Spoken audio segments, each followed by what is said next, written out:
అక్క అంబాసిడర్, నేను బెంజు, అది పోర్టబుల్.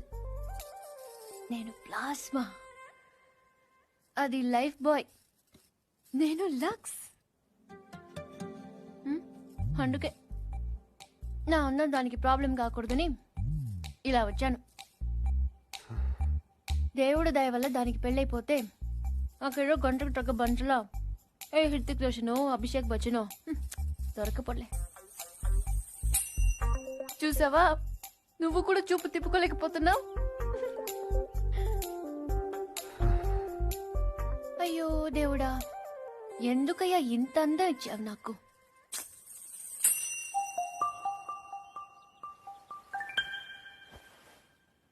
బాధపడకు పూరి. మీ అమ్మ వాళ్ళందరూ అనవసరంగా భయపడుతున్నారు కానీ నువ్వు అంత అందంగా ఏం లేవు.